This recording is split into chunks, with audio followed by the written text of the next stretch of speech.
नमस्ते, जयतु संस्कृतम। मैं डॉक्टर भावना आप सभी छात्रों की हृदय से आभारी हूँ कि आपने अपना अमूल्य समय एवं सहयोग मुझे प्रदान किया है। आपका ये जो अमूल्य समय एवं सहयोग है, ये निसंदेह मुझे प्रेरणा देता है कि मैं आपके लिए बहुत अच्छे वीडियो लेकर आऊँ या आपके लिए अधिकतम जानकारी उपलब्ध करवाऊँ। तो चलिए बिना टाइम वेस्ट किए शुरू करते हैं। आज का अपना टॉपिक है अलंकार। देखिए, अलंकार क्या है, इसकी विषय वस्तु मैं आपके सामने प्रस्तुत कर रही हूँ। जिस प्रकार कोई नायिका यद्यपि बहुत सुंदर है, किंतु वह चाहती है कि उसे अधिक प्रशंसा मिले या उसकी अधिक तारीफ हो, तो वो क्या करती है, बहुत सारे आभूषणों को और बहुत सुसज्जित वस्त्रों को धारण कर लेती है। उसी प्रकार यदि कोई कवि अपने काव्य को अधिक सुंदर बनाने के लिए और अधिक प्रशंसनीय बनाने के लिए जिन सौंदर्य अवधायक तत्वों का प्रयोग अपने काव्य में करता है, उन सौंदर्य तत्वों को अलंकार कहा जाता है। फिर सुनेंगे, जिस प्रकार कोई नायिका अपने आप को सुंदर बनाने के लिए अनेक आभूषणों को धारण करती है, उसी प्रकार यदि कोई कवि अपने काव्य को सुंदर बनाने के लिए जिन जिन सौंदर्य तत्वों का काव्य में प्रयोग करता है, वे सभी तत्व अलंकार नाम से परिभाषित किए जाते हैं। देखिए, अलंकार शब्द की व्युत्पत्ति क्या है, आपकी एग्जाम में पूछी जा सकती है। चलिए देखते हैं। अलंकार जो शब्द है वो अलम अव्यय, अलंकार जो शब्द है वो अलम अव्यय क्री धातु एवं गय प्रत्यय के योग से बना है। अलंकार जो शब्द है वो अलम अव्यय क्री धातु एवं गय प्रत्यय के योग से बना है। अलंकार की परिभाषा अलंक्रियते अनेन इति अलंकारः। फिर सुनिएगा, अलंक्रियते अनेन इति अलंकारः अलंकार की प्रामाणिक परिभाषा है, अर्थात वह तत्व जिससे काव्य की शोभा में वृद्धि की जाए। या फिर अलंकरोति इति अलंकारः, अर्थात अलंकार तो वह है जिससे काव्य को अलंकृत किया जाए। उसी का स्पष्टीकरण लिखा गया है। काव्य सौंदर्य में वृद्धि करने वाले तत्वों को अलंकार नाम से परिभाषित किया गया है। देखिए, अलंकार शब्द में अलम अव्यय है, क्री धातु है एवं घय प्रत्यय का योग है, जिससे अलंकार शब्द निष्पन्न हुआ है। अलंकार की कुछ अन्य परिभाषाएं भी हैं। अलंकार का अपना महत्व काव्य में इतना अधिक है कि हमारे महर्षि वेदव्यास ने तो अलंकार रहित काव्य को विधवा के समान बता दिया गया है। हमारे महर्षि वेदव्यास ने अलंकार रहित काव्य को विधवा स्त्री के समान बताया है। अलंकार रहिता विधवैव सरस्वती, अलंकार रहित काव्य तो विधवा स्त्री के समान है। उसी प्रकार आदर्शकार आचार्य दंडी कहते हैं कि काव्य शोभा करान, काव्य में शोभा करने वाले धर्मों को अलंकारान प्रचक्षते, अर्थात काव्य की शोभा में वृद्धि करने वाले तत्वों को अलंकार कहते हैं। अलंकार संप्रदाय के प्रवर्तक जो हैं वो भामह हैं। याद रखिएगा, एग्जाम में कई बार पूछा जाता है कि अलंकार संप्रदाय के प्रवर्तक कौन हैं, तो अलंकार संप्रदाय के प्रवर्तक कौन हैं? भामह कहते हैं कि यदि कोई वनिता मुखम, यदि किसी स्त्री का मुख कांतम अपि अर्थात सुंदर है, यदि किसी स्त्री का मुख कांतम अपि अर्थात सुंदर है, तब भी न निर्भूषम, बिना आभूषणों के, न विभाति अर्थात सुंदर प्रतीत नहीं होगा। यद्यपि किसी नायिका का मुख अत्यंत लावण्य युक्त है, सौंदर्य युक्त है, तथापि निर्भूषम अर्थात आभूषणों से रहित होने पर न विभाति अर्थात सुशोभित नहीं होगा। उसी प्रकार काव्य प्रकाशकार आचार्य मम्मट का कथन है कि हारादिवत अलंकाराः, अर्थात अलंकार तो किसके समान है? हार आदि के समान है। जिस प्रकार कोई स्त्री अपने आप को सुशोभित करने के लिए आभूषणों का प्रयोग करेगी, उसी प्रकार प्रत्येक कवि अपने काव्य के सौंदर्य में वृद्धि करने के लिए अलंकारों का प्रयोग करता है। इसी कारण कहा गया है कि अलंकार रहिता अर्थात अलंकार से रहित होने पर तो काव्य विधवा के समान हो जाता है, अर्थात सुंदर प्रतीत नहीं होता है। तो प्रत्येक कवि यह चाहता है कि मेरा काव्य सुंदर प्रतीत हो, तो वो निसंदेह काव्य में अलंकारों का समावेश करता है। चलिए आगे देखते हैं। अलंकार के भेद कितने हैं? सबसे पहले मैं आपको काव्य के भेद के माध्यम से अलंकार के भेद समझाना चाहूँगी। कोई भी काव्य है उसका एक तत्व रहता है बाह्य तत्व और एक तत्व रहता है आंतरिक तत्व। ध्यान दीजिएगा, किसी भी काव्य के मुख्यतः दो तत्व रहते हैं, बाह्य तत्व एवं आंतरिक तत्व। किसी भी काव्य में बाह्य तत्व में हमें केवल शब्द दिखाई देंगे। आप ये मानिए कि यदि कोई पुस्तक आपने खोली है तो पुस्तक में सबसे पहले हमें क्या नजर आएंगे? शब्द। काव्य का जो बाह्य शरीर है वो शब्दों से बना हुआ है, तो उसी को कहेंगे कौन? शब्दालंकार। अर्थात काव्य के बाह्य तत्व अर्थात शब्दों में, काव्य के बाह्य तत्व अर्थात शब्दों में यदि कोई चमत्कार रहता है तो उसे कहेंगे शब्दालंकार। अर्थात काव्य में शब्दालंकार किस पर आश्रित रहता है? शब्दों में आश्रित रहता है। और यदि उन शब्दों का स्थान परिवर्तित कर दिया जाए या शब्दों का अर्थ परिवर्तित कर दिया जाए तो अलंकार भी समाप्त हो जाएगा। तो काव्य में जहाँ शब्दों में सौंदर्य होगा उसी को शब्दालंकार कहा जाएगा। अब देखिए शब्दालंकार कौन कौन से हैं ये याद करने के लिए हमें एक ट्रिक याद करनी है, और अपनी ट्रिक का नाम क्या है? अवश्य। ध्यान दीजिएगा, अपनी ट्रिक का नाम क्या है? अवश्य। यदि आप अवश्य याद कर लेते हैं तो शब्दालंकार आपको स्वतः ही याद हो जाएंगे। फिर देखते हैं शब्दालंकारों में अवश्य अर्थात अनुप्रास, वक्रोक्ति, श्लेष एवं यमक, 4 अलंकारों की गणना हमारे शब्दालंकारों में की जाती है। उसी प्रकार हम कहते हैं कि यदि शब्दों का अर्थ हमें ज्ञात है तो उस अर्थ के आधार पर जितने भी अलंकार हम निश्चित करेंगे वो कौन हैं? अर्थालंकार। अर्थात मैं तो ये कहती हूँ कि यदि किसी काव्य में संपूर्ण सौंदर्य अर्थ पर आश्रित रहता है, यदि किसी काव्य में संपूर्ण सौंदर्य अर्थ पर आश्रित है तो वह अर्थालंकार कहलाएगा। प्रमुख अर्थालंकार कौन से हैं इस पर दृष्टिपात करते हैं। देखिए, अर्थों के आधार पर चमत्कार उपमा अलंकार, रूपक अलंकार, उत्प्रेक्षा, व्यतिरेक, स्वाभावोक्ति, दृष्टांत एवं अर्थांतरन्यास अलंकार, ये सभी वो अलंकार हैं जिनमें सौंदर्य अर्थ आश्रित रहता है, अर्थात अर्थ में सौंदर्य है, जबकि शब्दालंकारों में केवल शब्द में सौंदर्य है। शब्दालंकार ज्ञात करने के लिए हमें किसी प्रकार के अर्थ की आवश्यकता नहीं पड़ती, वो तो हमें देखते ही स्वतः पता चल जाएगा, जबकि अर्थालंकार के लिए हमें किसी भी श्लोक का अर्थ ज्ञान होना परम आवश्यक है। तो फिर से बात करते हैं, काव्य के मुख्यतया 2 भेद हैं, बाह्य शरीर और आंतरिक शरीर। बाह्य शरीर में शब्द आते हैं जबकि आंतरिक शरीर में अर्थ आता है। किसी काव्य में यदि संपूर्ण सौंदर्य शब्दों पर आधारित है तो वो शब्दालंकार कहलाएगा, जबकि किसी काव्य में संपूर्ण सौंदर्य यदि अर्थ पर आश्रित है तो वो अर्थालंकार कहलाएगा। शब्दालंकार याद करने के लिए हमें अवश्य एक ट्रिक याद करनी थी, जबकि अर्थालंकार के लिए हमें कोई ट्रिक याद नहीं करनी थी। उसके लिए हमें कुछ नाम 1-2 बार बोलेंगे, आपको अपने आप हो जाएंगे। चलिए देखते हैं।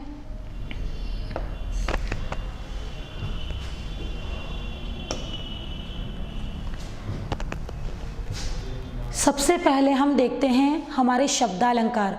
शब्दालंकारों में नंबर 1 है आपका अनुप्रास अलंकार। देखिए, अनुप्रास अलंकार का परिचय मैं आपको बता दूं। कोई अनसीन लाइन यदि आपको एग्जाम में दी जाती है तो उस अनसीन लाइन में आपको शब्दालंकार देखना है, तो आप केवल ऊपरी जो बाह्य शरीर है उसी के आधार पर आप ज्ञात कर पाएंगे। यदि किसी अनसीन लाइन में कोई एक वर्ण, फिर से सुनिएगा, यदि किसी अनसीन लाइन में कोई एक वर्ण या वर्णों के मेल से बना हुआ कोई पद 2 अथवा 2 से अधिक बार प्रयुक्त होता है तो वह अनुप्रास अलंकार कहलाता है। अनुप्रास अलंकार की परिभाषा देखेंगे, शब्द साम्यम अनुप्रासः। शब्द साम्यम अनुप्रासः। शब्द साम्य का मतलब है जहाँ व्यंजन वर्णों की समानता हो, जहाँ व्यंजन वर्णों की समानता हो। वैषम्य अपि स्वरस्य, स्वर वर्णों की भले क्या हो, विषमता हो। स्वर वर्णों की समानता हमें नहीं चाहिए, हम तो चाहते हैं कि किसी अपठित पद्य अथवा गद्य में कोई एक व्यंजन या कोई एक वर्ण 2 अथवा 2 से अधिक बार आवृत्त हुआ है तो उसका नाम हो जाएगा क्या? अनुप्रास अलंकार। फिर से बात करेंगे, अनुप्रासः शब्द साम्यम, अर्थात व्यंजन वर्णों की ही समानता हमें चाहिए। हम तो कह रहे हैं कि वैषम्य अपि स्वरस्य, अर्थात स्वर वर्णों की चाहे विषमता हो, स्वर कोई भी लगा हुआ हो, लेकिन कोई वर्ण अर्थात कोई व्यंजन यदि 2 से अधिक बार रिपीट हुआ है, आवृत्त हुआ है, तो उस अलंकार का नाम हो जाएगा अनुप्रास अलंकार। एक और परिभाषा हमारे सामने है, वर्ण साम्यम अनुप्रासः। वर्ण का तात्पर्य भी यहाँ पर किससे है? व्यंजन से है। किसी अपठित पद्य में कोई एक व्यंजन 2 से अधिक बार आवृत्त हुआ है तो उसका नाम हो जाएगा अनुप्रास अलंकार। देखिए अनुप्रास शब्द की व्युत्पत्ति दे रखी है, अनु उपसर्ग, प्र उपसर्ग, अस धातु एवं गय प्रत्यय, इनके योग से बना है कौन? अनुप्रास शब्द। अर्थात किसी श्लोक में स्वर व्यंजन की समानता न हो किंतु व्यंजन वर्ण की पुनरावृत्ति। ध्यान दीजिएगा, मैं फिर कह रही हूँ, स्वर की आवश्यकता नहीं है। हम तो कह रहे हैं यदि किसी अपठित गद्य अथवा पद्य में कोई एक व्यंजन वर्ण 2 अथवा 2 से अधिक बार आवृत्त हुआ है तो वो क्या कहलाएगा? अनुप्रास अलंकार कहलाएगा। उदाहरण के माध्यम से मैं और अधिक स्पष्ट कर देती हूँ। देखिए हमारा उदाहरण है भारते भातु भारती। इस उदाहरण में आप त को देखें, त क्रमशः 3 बार आया है और तीनों बार जो त आया है उसमें लगने वाला स्वर भारते अर्थात ए, भातु अर्थात उ, भारती अर्थात ई। स्वर भले ही अलग अलग है लेकिन हमारा त 3 बार आया है, तो किसी भी अपठित पद्य में कोई एक वर्ण पुनः पुनः आवृत्त हुआ है, 2 से अधिक बार आया है और उस पर लगने वाली मात्रा भले ही अलग हो लेकिन व्यंजन यदि बार बार रिपीट हुआ है तो उसे क्या कहेंगे? अनुप्रास अलंकार कहेंगे। उसी प्रकार सेकंड उदाहरण में देखिए आप, सेकंड उदाहरण में भी ये इया ज और इया ज ये 2 से अधिक बार आवृत्त हुआ है। उसी प्रकार देखिए अंग अंग और अंग, उसी प्रकार अंध अंध और अंध, है ना, ये 2 से अधिक बार आवृत्त हुए हैं। अतः हम कह सकते हैं कि यहाँ पर अनुप्रास अलंकार प्रयुक्त हुआ है, क्योंकि अनुप्रास अलंकार में स्वर वर्णों की समानता की आवश्यकता नहीं है। यहाँ पर तो किसी पंक्ति में कोई व्यंजन वर्ण या कोई 2 व्यंजन वर्ण 2 से अधिक बार आवृत्त हुए हैं तो अलंकार का नाम क्या हो जाएगा? अनुप्रास अलंकार। चलिए इसके आगे देखते हैं। नेक्स्ट हमारा अलंकार है यमक अलंकार। अनुप्रास में कोई एक वर्ण की पुनः पुनः आवृत्ति थी, जबकि यमक अलंकार में क्या होगा कि कोई स्वर एवं व्यंजन से बना हुआ कोई एक पद। ध्यान दीजिएगा, यमक में हमसे कहा गया है कि स्वर एवं व्यंजन दोनों से निर्मित कोई पद होगा, जबकि अनुप्रास में हमसे कहा गया था कि केवल व्यंजन वर्ण की आवृत्ति होनी चाहिए। ये हमसे कहता है स्वर व्यंजन संहते, अर्थात स्वर और व्यंजन के योग से बना हुआ कोई पद यदि क्रमेण तेनेव आवृत्ति, अर्थात उसी क्रम में बार बार आता है बिना व्यवधान के, तो अलंकार का नाम क्या हो जाएगा? यमक अलंकार। फिर से बता रही हूँ, स्वर और व्यंजन दोनों का योग होगा। स्वर और व्यंजन के योग से बना हुआ कोई संपूर्ण पद बिना किसी व्यवधान के 2 बार प्रयुक्त हो जाता है कंटिन्यूअसली, तो अलंकार का नाम होगा यमक अलंकार। देखिए स्पष्टीकरण लिखा है, किसी श्लोक में जब स्वर व्यंजन से निर्मित पद बिना किसी व्यवधान के पुनः आता है तो वहाँ यमक अलंकार होता है। ध्यान दीजिएगा इस उदाहरण में देखिएगा, नव पलाश, नव पलाश, यहाँ पलाश शब्द आया है, यहाँ पलाश शब्द आया है। पलाश पलाश 2 बार आया है और दोनों ही बार कैसा आया है? बिना व्यवधान के आया है।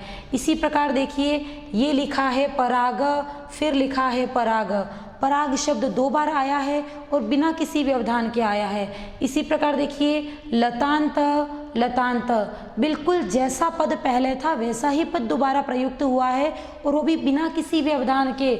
उसी प्रकार देखिए सुरभिम सुरभिम, अर्थात इस संपूर्ण श्लोक में 3-4 पद हैं जो कि बिना किसी व्यवधान के उसी क्रम से आ रहे हैं और उस क्रम के मध्य किसी प्रकार का व्यवधान नहीं है।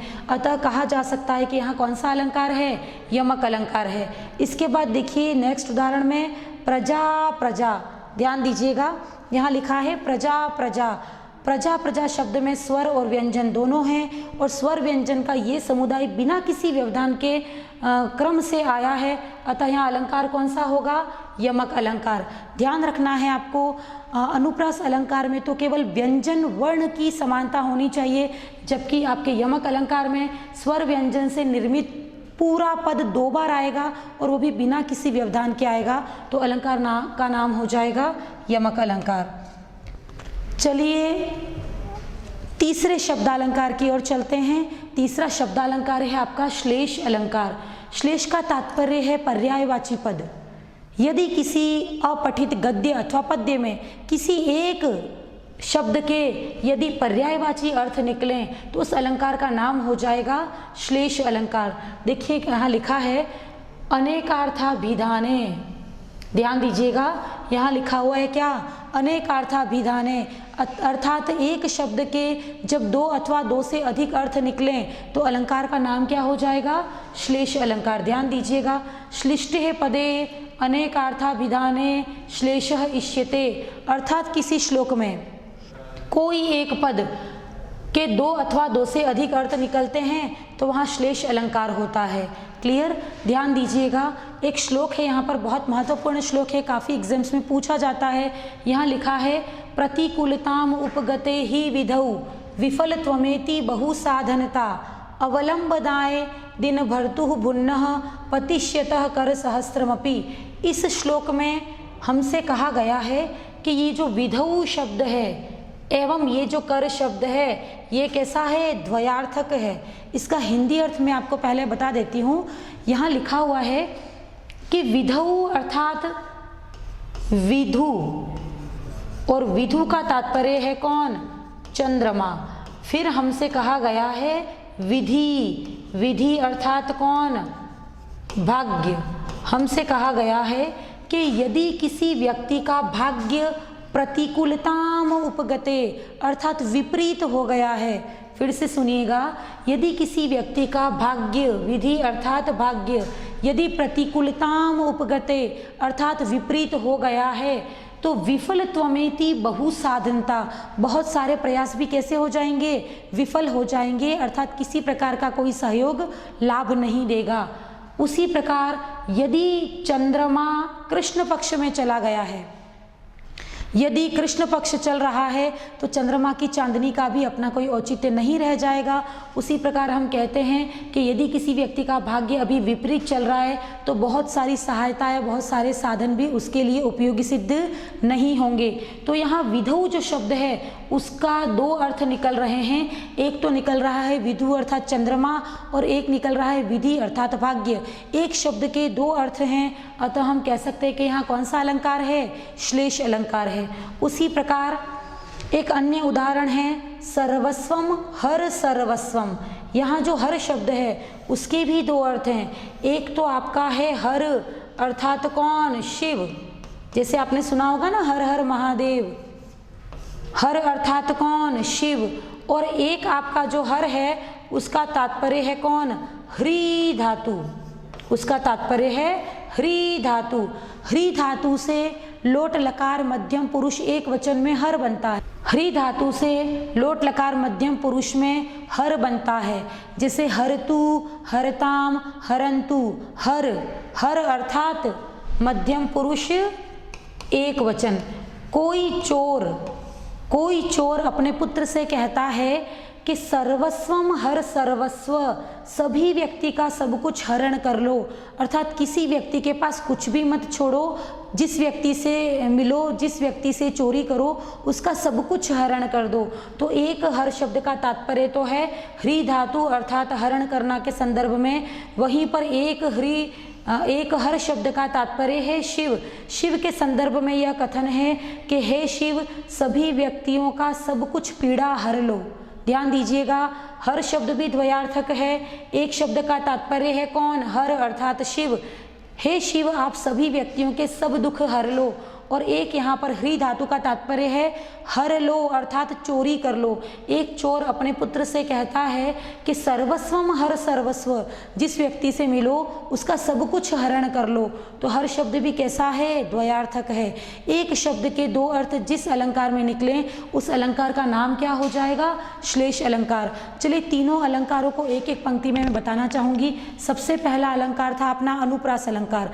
अपठित पद्य में अनुप्रास अलंकार छांटना है तो हम देखेंगे कि किसी पंक्ति में यदि कोई व्यंजन वर्ण या व्यंजन वर्ण के योग से मिला हुआ कोई समुदाय दो से अधिक बार प्रयुक्त होता है, उसमें क्रमबद्धता आवश्यक नहीं है। ध्यान रखिएगा, क्रमबद्धता की कोई आवश्यकता नहीं है। कोई एक पद यहाँ आ सकता है तो वही पद यहाँ पर भी रिपीट हो सकता है। तो व्यंजन वर्णों की आवृत्ति या पुनः पुनः आवृत्ति तो कहलाएगी आपका अनुप्रास अलंकार। वहीं हम बात कर रहे हैं यमक अलंकार की। यमक अलंकार में स्वर और व्यंजन दोनों के योग से निर्मित कोई पद होगा और वो पद बिना किसी व्यवधान के कंटिन्यू आएगा। क्रमेण तेनेव आवृत्ति पढ़ा था हमने। उसी प्रकार तीसरा जो आपका अलंकार है उसका नाम है श्लेष अलंकार। और श्लेष अलंकार में तो क्या होता है, एक पद दिया होगा और उसके कितने अर्थ निकलेंगे, दो अथवा दो से अधिक। जैसे कि इस उदाहरण में हमारा विधौ एवं कर, तथा द्वितीय उदाहरण में हमारा हर शब्द कैसा है, द्वयार्थक है। तो ये जितने भी आपके शब्दालंकार हैं उनको यदि आपको ज्ञात करना है तो उसमें अर्थ ज्ञात करने की आवश्यकता नहीं है। जैसे ही आप शब्दों को देखेंगे तो शब्दों में चमत्कार जो है वो स्पष्टतः नजर आएगा। शब्दों में यदि चमत्कार नजर आता है तो अलंकार का नाम शब्दालंकार होता है। चलिए आगे बढ़ते हैं। इसी प्रकार अब हम बात करते हैं किसकी, अर्थालंकार की। अब हम बात करते हैं किसकी, अर्थालंकार की। और अर्थालंकारों में सर्वश्रेष्ठ अलंकार माना जाता है उपमा अलंकार।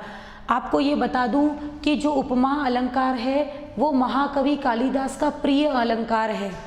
उपमा कालिदास से सुना होगा आपने, सभी परीक्षाओं में सामान्यतया प्रश्न पूछा जाता है कि उपमा किस कवि की काव्यगत विशेषता है, तो आपका आंसर हो जाएगा उपमा कालिदासस्य, अर्थात उपमा किस कवि की विशेषता है, महाकवि कालिदास की विशेषता है। चलिए देखते हैं उपमा अलंकार का लक्षण क्या है। प्रस्फुटम, प्रस्फुटम शब्द का तात्पर्य है स्पष्ट, सुंदरम अर्थात सुंदर, साम्यम अर्थात समानता। यहाँ हमसे कह रहे हैं कि स्पष्ट, सुंदर, समानता को उपमा अलंकार कहते हैं। स्पष्ट, सुंदर, समानता को उपमा इति अभिधीयते अर्थात उपमा अलंकार कहा जाता है। देखिए उपमा अलंकार पढ़ने से पहले हमें उपमान और उपमेय का ज्ञान होगा, तभी हम इस अलंकार को स्पष्ट रूप से पढ़ पाएंगे। चलिए देखते हैं उपमान और उपमेय क्या है।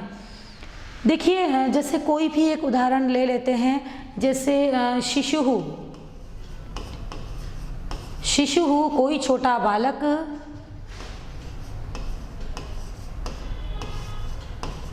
चंद्रः इव अस्ति चंद्रमा के समान है। ध्यान दीजिएगा, शिशुहु चंद्रः इव अस्ति। इस उदाहरण में किसी शिशु की उपमा दी गई है, किससे, चंद्र से। ध्यान दीजिएगा, जिसके साथ भी इव लग जाए, जिसके साथ भी आपका इव लग जाए उसको कहते हैं कौन, उपमान। संस्कृत में जिस भी शब्द के साथ इव लगा हो उसे कहेंगे क्या, उपमान। और इस उपमान के अतिरिक्त एक कोई सामान्य व्यक्ति या सामान्य वस्तु रहती है उसको कहते हैं क्या, उपमेय। ध्यान दीजिएगा, यदि किसी हिंदी वाक्य में, ध्यान दीजिएगा, यदि किसी हिंदी वाक्य में यह बालक तो चंद्रमा के समान है, हिंदी वाक्य होगा तो के समान शब्द आएगा, जबकि संस्कृत वाक्य होगा तो इव शब्द प्रयुक्त होगा।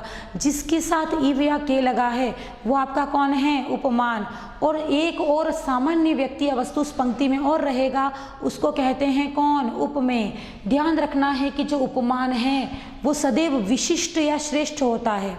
ध्यान दीजिएगा, सदैव उपमान कौन होता है, विशिष्ट या श्रेष्ठ। जिस प्रकार चंद्रमा विशिष्ट या श्रेष्ठ है या फिर ये एक ही होगा, ध्यान रखिएगा। जबकि शिशु, सुंदर शिशु तो कितने हैं, बहुत सारे हैं, तो हमारा उपमेय कौन रहता है, सामान्य रहता है, याद रखिएगा। जबकि हमारा उपमान सदैव कैसा रहता है, श्रेष्ठ रहता है। ठीक है, तो हम जब उपमा देते हैं किसी की तो सामान्य को लेकर जाना होता है किसके पास, श्रेष्ठ के पास। तभी तो हम कहते हैं कि ये शिशु तो उस चंद्रमा के समान है। ध्यान दीजिएगा, यह शिशु तो उस चंद्रमा के समान है। तो शिशु को लेकर जाना होता है किसके पास, चंद्रमा के पास। अर्थात हम ये कह सकते हैं कि सामान्य की अर्थात उपमेय की जब उपमान के साथ तुलना की जाए या साम्य दिखाया जाए तो अलंकार कौन सा होगा, उपमा अलंकार। क्लियर है, उपमान और उपमेय किसी अपठित पद्य से या अपठित लाइन से छांट पाएंगे आप। जिसके साथ के समान लगा है वो तो कौन है, उपमान, और जो सामान्य है वो कौन है, उपमेय है। मैं आपको बता दूं कि चंद्र, कमल, लता मंगेशकर, सचिन तेंदुलकर या जितने भी श्रेष्ठ व्यक्ति हैं वो सारे तो कहलाएंगे कौन, उपमान। जबकि आपका उपमेय कहलाएगा कौन, सामान्य व्यक्ति या फिर वस्तु। चलिए, उपमान उपमेय का ज्ञान हो गया है और फिर हम उपमा अलंकार पे आते हैं। हम कह रहे हैं उपमान और उपमेय दोनों में यदि स्पष्ट सुंदर समानता है तो उसे उपमा अलंकार कहते हैं। यानी कि हम कहते हैं कि कोई नायिका यदि बहुत सुंदर है, गोरी है और बहुत ही रमणीय है तो उस नायिका की तुलना हम लोग चंद्र से कर सकते हैं। लेकिन कोई नायिका यदि बदसूरत है, काली है, सुंदर नहीं है तो उस नायिका की तुलना हम कदापि चंद्र से नहीं कर पाएंगे। तो जो उपमेय और उपमान है उन दोनों में समानता होना आवश्यक है, तभी यहाँ पर प्रस्फुटम सुंदरम साम्यम अर्थात स्पष्ट सुंदर समानता की शर्त रखी हुई है। चलिए देखते हैं एक हमारा एग्जाम्पल जो कि महाकवि कालिदास ने रघुवंशम में लिया है, उपमा का सर्वश्रेष्ठ उदाहरण माना जाता है, उसी की बात करते हैं। देखिए उदाहरण है, संचारिणी दीप शिखैव रात्रो यम यम व्यतीताय पतिम वरासा नरेंद्र मार्गट इव प्रपेदे विवर्ण भावम स स भूमिपाल। इस पूरी पंक्ति में आप देखेंगे कि नायिका जो हमारी है उसको दीप शिखा के समान कहा गया है। किसके समान कहा गया है, दीप शिखा के समान। उपमा अलंकार में दो तत्व हमने पढ़ लिए हैं, उपमान और उपमेय। लेकिन संपूर्ण उपमा अलंकार में चार तत्व माने जाते हैं, उपमान, उपमेय, साधारण धर्म एवं वाचक शब्द। देखिए मैं आपको बता दूं कि साधारण धर्म हम किसे कहेंगे। साधारण धर्म सामान्यतया हम कहते हैं उपमान और उपमेय में रहने वाली कॉमन विशेषता, उपमान एवं उपमेय में रहने वाली कॉमन विशेषता को हम क्या कहते हैं, साधारण धर्म। यदि मैं कहूँ कि यह बालक तो चंद्रमा के समान गोरा है तो बालक और चंद्रमा में कौन सी विशेषता कॉमन हो गई, गोरा होना। यदि मैं कहूँ कि यह युवती तो कमल के समान कोमल है तो कोमलता जो है वो युवती की भी विशेषता हो गई और कमल की भी विशेषता हो गई। तो जो दोनों में कॉमन गुण रहेगा, कॉमन फैक्ट रहेगा, उसको कहते हैं कौन, साधारण धर्म। ये आपके उपमा का तीसरा महत्वपूर्ण पक्ष है। उपमा अलंकार में जो चौथा महत्वपूर्ण पक्ष है उसका नाम है वाचक शब्द। ध्यान दीजिएगा, चौथा महत्वपूर्ण तत्व कौन है, वाचक शब्द। हमसे काफ़ी सारे एग्जाम में पूछ भी लिया जाता है कि उपमावाचक शब्द कौन है, उपमावाचक शब्द कौन है। तो हमारा आंसर रहेगा उपमावाचक शब्द सदैव कौन है, इव। इव का तात्पर्य है कौन है, के समान। यदि किसी वाक्य में उपमान, उपमेय, साधारण धर्म एवं वाचक शब्द ये चारों चीज़ें हैं तो उसे हम कहेंगे कौन, उपमा अलंकार। फिर से सुनेंगे, उपमान और उपमेय अर्थात किसी सामान्य व्यक्ति और विशिष्ट व्यक्ति दोनों के मध्य जब स्पष्ट सुंदर समानता हो तो अलंकार का नाम क्या हो जाएगा, उपमा अलंकार। उपमा अलंकार में कौन से चार तत्व होने आवश्यक हैं, फिर से याद कर लेते हैं, परीक्षा की दृष्टि से बहुत महत्वपूर्ण है। कौन से चार तत्व होने चाहिए, उपमान, उपमेय, साधारण धर्म एवं वाचक शब्द। उपमान तो वो है जिसके साथ क्या लगा है, इव लगा है। उपमेय वह है जो कि सामान्य व्यक्ति या फिर वस्तु है। साधारण धर्म वो है जो कि उपमान और उपमेय दोनों में कॉमन जो फैक्टर है, कॉमन जो गुण है, कॉमन जो विशेषता है, वही आपका साधारण धर्म कहलाएगी। आपका वाचक शब्द कौन है, इव। उपमावाचक शब्द कौन है, ये प्रश्न में पूछा जा सकता है। आपका आंसर क्या है, इव। तो देखिए इस श्लोक में भी हमारे पास क्या नज़र आ रहा है, इव नज़र आ रहा है। यदि किसी श्लोक में इव आ गया, इसका तात्पर्य कौन है? उपमा अलंकार है। संचारिणी दीप शिखैव रात्रो यम यम व्यतीयाय पतिम वरासा नरेंद्र मार्गट्ट इव प्रपेदे विवर्ण भावम सह सह भूमिपाल। यहाँ पर महाकवि कालिदास ने किसी नायिका को दीपक की शिखा के समान बताया है। दीपक की शिखा के समान, हिंदी होगी तो के समान आएगा और संस्कृत होगा तो इव आएगा। केवल इसी के आधार पर हम उपमा अलंकार की पहचान कर सकते हैं। और आपको ध्यान रखना है कि दीप शिखेव शब्द में कौन सी संधि है, तो हम कहते हैं दीप शिखा धन इव, अर्थात कौन सी संधि है यहाँ पर?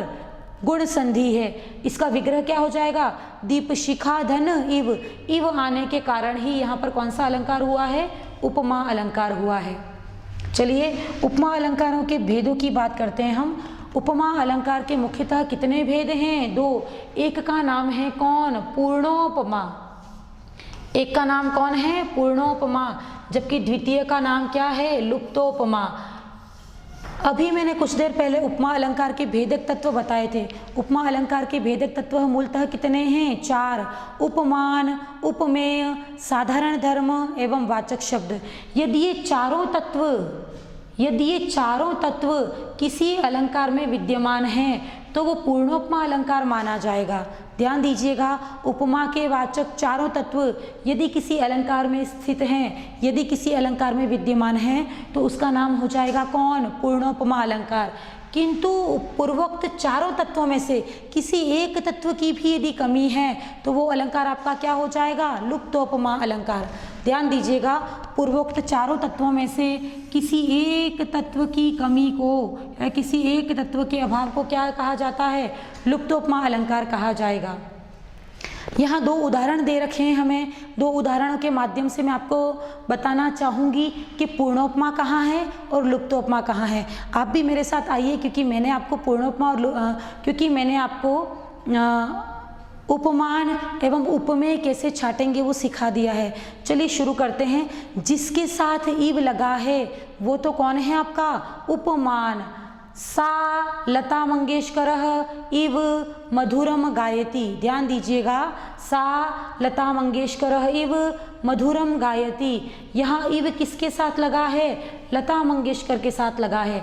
तो लता मंगेशकर तो आपकी हो गई कौन? उपमान। और मैंने पहले ये भी बताया था कि जो उपमान हैं वो बहुत विशिष्ट होते हैं, उपमान सामान्य नहीं होते। किंतु उसी पंक्ति में यदि कोई सामान्य है उसे क्या कहेंगे? उपमेय। यहाँ देखिए लिखा हुआ है सा अर्थात कोई भी बालिका, कोई भी स्त्री। और कोई भी बालिका और कोई भी स्त्रियां तो कितनी हैं? बहुत सारी हैं। तो सा तो हो गया आपका कौन? उपमेय। ध्यान दीजिएगा, सा तो हो गया आपका कौन? उपमेय। जबकि जिसके साथ ईव लगा है वो कौन है आपका? उपमान। यहाँ उपमान कौन है? लता मंगेशकर।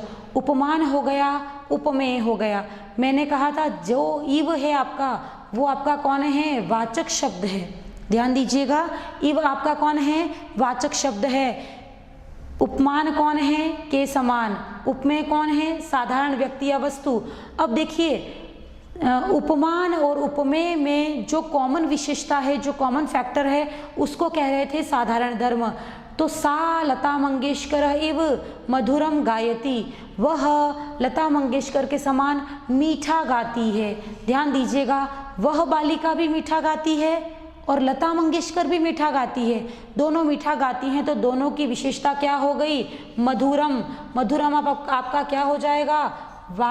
मधुरम आपका क्या हो जाएगा? ध्यान दीजिएगा, मधुरम आपका हो जाएगा कौन? साधारण धर्म। और साधारण धर्म भी है, यहाँ पर वाचक शब्द भी है, उपमान भी है, उपमेय भी है। यदि चारों तत्व विद्यमान हैं तो आप कह सकते हैं कि किसका उदाहरण है? पूर्णोपमा अलंकार का उदाहरण है। इसी प्रकार दूसरे उदाहरण को देखेंगे। सह सचिन तेंदुलकरः इव क्रीडति, वह लड़का सचिन तेंदुलकर के समान खेलता है। देखिए, जिसके साथ ईव लगा है, ध्यान दीजिएगा, जिसके साथ ईव लगा है वो तो आपका कौन हो जाएगा? उपमान। जो सामान्य व्यक्ति है वो आपका कौन हो जाएगा? उपमेय। ध्यान दीजिएगा, जो आपका सामान्य व्यक्ति है वो कौन हो जाएगा? उपमेय। और आपका दोनों में रहने वाली सामान्य जो विशेषता है कि श्रेष्ठ खेलता है, अच्छा खेलता है, वो चीज़ यहाँ पर नहीं दे रखी है है ना। तो हम कह सकते हैं कि उपमान और उपमेय ही दे रखे हैं। आपका यहाँ पर ईव वाचक शब्द भी दे रखा है, लेकिन साधारण धर्म नहीं दे रखा। चारों तत्वों में से साधारण धर्म का अभाव है, अतः मैं तो कहूँगी कि यहाँ पर कौन सा अलंकार है, लुप्तोपमा अलंकार है। फिर ध्यान दीजिएगा, उपमान, उपमेय, साधारण धर्म एवं वाचक शब्द, ये चारों तत्व यदि विद्यमान है तो वो किस में जाएगा, पूर्णोपमा अलंकार में। किंतु इन चारों में से किसी एक तत्व का भी अभाव है तो वो किस में जाएगा, लुप्तोपमा अलंकार में। समझ गए होंगे कि उपमा जो अलंकार है आपका, उसमें उपमान और उपमेय दोनों होने चाहिए, दोनों सुंदर और एक दूसरे को सपोर्ट करने वाले होने चाहिए। फिर उपमा अलंकार का हमने भेद पढ़े हैं, पूर्णोपमा और लुप्तोपमा। जिसमें चारों तत्व विद्यमान है वो पूर्णोपमा, एवं जिसमें एक तत्व का भी अभाव है वो कौन कहलाएगा, लुप्तोपमा कहलाएगा। चलिए आगे देखते हैं कौन सा अलंकार है। नेक्स्ट अलंकार का नाम है रूपक अलंकार। उपमा अलंकार, उपमा और उपमेय में कोई एक विशेषता समान थी। ध्यान दीजिएगा, वह बालक केवल खेलने में सचिन तेंदुलकर के समान है, वह बालिका केवल गाने में लता मंगेशकर के समान है, अन्य उसकी कोई विशेषताएं मैच नहीं हो रही थी। तो जिस अलंकार में कोई एक विशेषता ही समान हो उसको तो कहेंगे क्या, उपमा अलंकार। लेकिन यदि किसी अलंकार में किसी व्यक्ति, किसी उपमेय और उपमान की यदि सारी की सारी विशेषताएं मिलती हों, एक भी भेद न हो, उस अभेद को कहा जाएगा क्या, रूपक अलंकार। ध्यान दीजिएगा, यदि वो जो लड़का है वो सचिन तेंदुलकर के समान खेलता भी है, सचिन तेंदुलकर के समान दिखता भी है और सचिन तेंदुलकर के समान बिहेवियर भी करता है, सारी की सारी विशेषताएं उसकी सचिन तेंदुलकर से मिलती, तो हम कह सकते थे कि यह तो सचिन तेंदुलकर ही है, किंतु इसकी खेलने की विशेषता ही मिली, अतः हमने कह दिया है कि ये तो कौन सा अलंकार है, उपमा अलंकार है। ध्यान दीजिएगा, तद रूपकम अभेदोय उपमान उपमेययोः। जब उपमान अर्थात सचिन तेंदुलकर और उपमेय अर्थात बालक दोनों में अभेद अर्थात कोई भेद नहीं रहे, वो दोनों 100% मैच करते हों, पूर्ण रूपेण एक दूसरे के जैसे हों, तो उस अभेद को कहेंगे कौन सा अलंकार, रूपक अलंकार। ध्यान दीजिएगा, उपमान एवं उपमेय में समानता के कारण जो काल्पनिक अभेद हो अर्थात बिल्कुल एक दूसरे को कॉपी करें, तो हम कह देंगे ना कि ये तो सचिन तेंदुलकर ही है, तो वो जो हम आरोप लगाएंगे वही कौन सा अलंकार है, रूपक अलंकार। आशा है समझ में आ रहा होगा। उपमा अलंकार में कोई एक विशेषता मिलती होगी, जबकि रूपक अलंकार में क्या होगा, सारी की सारी विशेषताएं मिल रही होंगी, तो हम कहेंगे कि ये तो सचिन तेंदुलकर ही है। ध्यान दीजिएगा, एक और उदाहरण के माध्यम से समझा रही हूँ। यदि कोई छोटा सा बच्चा गोरा है, मोटा है, सुंदर है तो और बहुत अधिक प्यारा है, तो हम कहेंगे ना कि ये तो कृष्ण है। किंतु यदि उसकी एक विशेषता ही मिल रही होगी तो हम कहेंगे कि ये कृष्ण के समान है, किंतु सारी विशेषताएं मिलने लगेंगी तो हम कहेंगे ना कि ये तो साक्षात कृष्ण है। यदि हमने कहा कि यह कृष्ण के समान है तो अलंकार का नाम हो गया उपमा अलंकार, किंतु यदि हमने कह दिया कि यह तो कृष्ण ही है तो हमारा अलंकार कौन सा हो जाएगा, रूपक अलंकार। उदाहरण के माध्यम से देखते हैं। चलिए, एक उदाहरण दे रखा है, विद्या विहीनः पशु। विद्या से रहित व्यक्ति तो पशु है। यदि यहाँ पर इव आ जाता तो मैं कहती कि ये अलंकार तो किसका है, उपमा अलंकार है, किंतु इव का अभाव है और विद्या से रहित व्यक्ति को तो पशु कह दिया है, पशु के समान नहीं कहा, पशु ही कह दिया, अतः अलंकार कौन सा है, रूपक अलंकार। नेक्स्ट उदाहरण देखें, आलस्यम ही मनुष्याणाम शरीरस्थो महान रिपु। आलस्य मनुष्य के शरीर में स्थ अर्थात रहने वाला महान शत्रु है। ध्यान दीजिएगा, आलस्य को किसकी संज्ञा दे दी है, शत्रु की। आलस्य शत्रु इव अस्ति। यदि ऐसा होता तो आपका अलंकार हो जाता कौन सा, उपमा अलंकार, लेकिन इव का अभाव है। हम तो कह रहे हैं कि आलस्य कौन है, शत्रु है। हमने आरोप लगा दिया, हमने उपमान और उपमेय में किसी प्रकार का भेद छोड़ा ही नहीं, तो हमारा अलंकार कौन सा हो जाएगा, रूपक अलंकार हो जाएगा। ध्यान दीजिएगा, उपमा में किसी एक विशेषता का ही समावेश होता है, जबकि रूपक अलंकार में सारी विशेषताएं मिल रही होंगी, तो हम कह देंगे कि ये तो साक्षात पशु है, ये तो साक्षात कृष्ण है, ये तो साक्षात लता मंगेशकर या सचिन तेंदुलकर है। क्लियर? आगे बढ़ते हैं। चलिए नेक्स्ट आपका जो अलंकार है उसका नाम है उत्प्रेक्षा अलंकार। ध्यान दीजिएगा, उपमा अलंकार में कोई एक विशेषता मिल रही होगी, रूपक अलंकार में सारी विशेषताएं मिल रही होंगी, और उत्प्रेक्षा जो अलंकार है उसमें हम कहेंगे संभावनम, उसमें हम कहेंगे संभावनम अथ उत्प्रेक्षा प्रकृतस्य समेन यत्। परिभाषा को देखिएगा, संभावनम अथ उत्प्रेक्षा प्रकृतस्य समेन यत्। ध्यान दीजिएगा, उत्प्रेक्षा में किस तत्व की अधिकता रहती है? संभावना की। यदि मैं ये कहूँ कि यह बालक तो मानो सचिन तेंदुलकर है, यह शिशु तो मानो कृष्ण है, यह बालिका तो मानो लता मंगेशकर है, यदि मैं संभावना प्रस्तुत करूँ या मैं कहूँ कि मानो, तो अलंकार कौन सा हो जाएगा?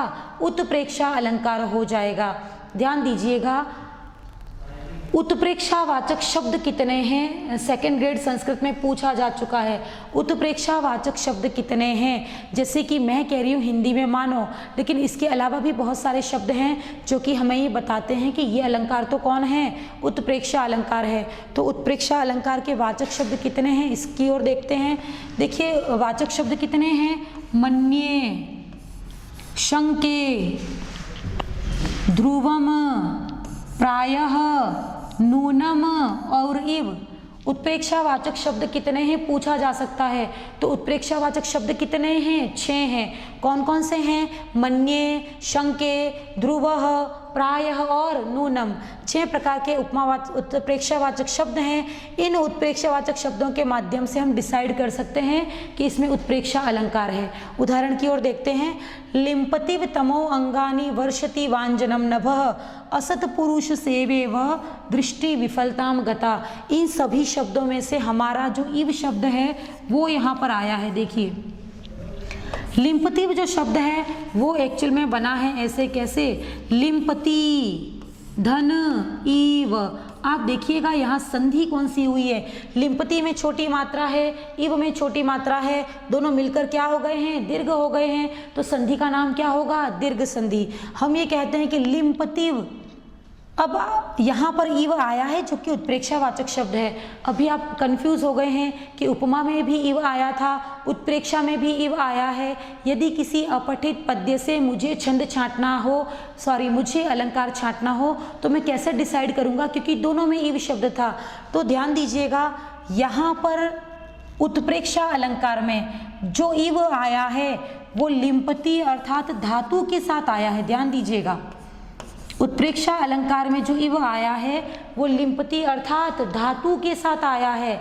जबकि आपका उपमा अलंकार में जो इव था, सचिन तेंदुलकर इव, लता मंगेशकर इव, दीप शिखा इव, वहाँ जितनी बार भी जो इव आया था वो सामान्यतया उपमान के साथ आया था। जबकि यहाँ पर किसके साथ आया है? धातु या क्रिया के साथ आया है। जब इव आपका धातु या क्रिया के साथ लगेगा तो अलंकार हो जाएगा कौन सा? उत्प्रेक्षा। जबकि आपका इव उपमा के साथ लगेगा, उपमान के साथ लगेगा, तो आपका अलंकार हो जाएगा कौन सा? उपमा अलंकार। ध्यान दीजिए, एक और उदाहरण दे रखा है। अर्थो ही कन्या परकीय एव तामद्य संप्रेष्य परिगृहीत जातो ममायम विशुद्ध प्रकामम प्रत्यर्पित न्यासः इवांतरात्मा। संपूर्ण श्लोक में हमें इव कहाँ नजर आ रहा है? ये रहा हमारा इव, और इव के साथ एक शब्द लगा हुआ है, कौन सा? न्यासः। ध्यान दीजिएगा, अभी मैंने कहा था इव के आगे आपकी धातु आ जाएगी तो ही आपका उत्प्रेक्षा अलंकार होगा। तो यहाँ पे मुझे एक शब्द दिख रहा है, कौन सा? न्यास। और न्यास जो शब्द है ना वो कैसे बना है? न्यास शब्द की व्युत्पत्ति देखिए, निधन,